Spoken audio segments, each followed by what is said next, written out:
Welcome to today's hearing, which will focus on how tax policy significantly impacts our nation's small businesses. I'd like to start off by thanking our witnesses for joining us today, and your attendance is greatly appreciated, and we value your input and expertise on these issues. As our nation's job creators continue to face harsh economic headwinds, we must ensure the tax code works for them, not against them. And in 2017, Congress passed the Tax Cuts and Jobs Act, the most significant changes in the tax code in decades. The TCJA lessened the tax burden on small businesses and provided much-needed relief for all Americans. When small businesses get to keep more of their money, they put it to work in either their business or their communities.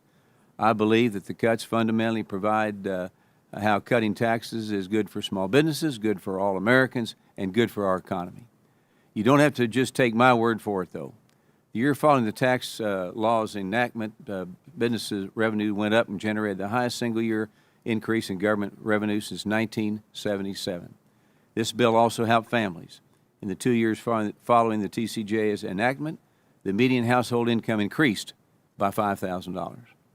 Unfortunately, some of the main provisions in this law are starting to expire, which will make it harder for businesses to continue their operations.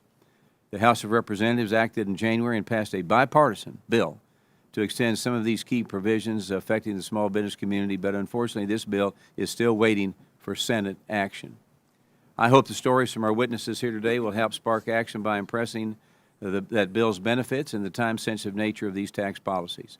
This morning, higher than expected inflation reading shows that President Biden's tax and spend policies continue to hurt everyday Americans. Not only that, with inflation remaining stubbornly high, it will likely force the Federal Reserve to keep interest rates high, which will make it more challenging for businesses to access capital. As the small businesses continue to deal with inflation, labor shortage, and onslaught of burdensome regulations, it is imperative that we don't allow the tax code to further penalize success. In addition to larger tax liabilities, if these provisions expire, business owners are facing a new troubling reality. Statistics show that small businesses are receiving audits at an alarming rate. On average, small businesses owners will pay over $1,000 per year to have a CPA firm prepare their taxes, and that's money they don't have. This is just another cost that a business owner has to write off as a loss when those dollars could help build on their core business model. We in Congress must make small businesses are not forced to play defense against an overly aggressive IRS. Unfortunately, we also saw in the President's budget that he wants to increase taxes on many small businesses. We can't tax our way into economic growth and need to let our job creators do what they do best and generate economic activity for their communities and everybody.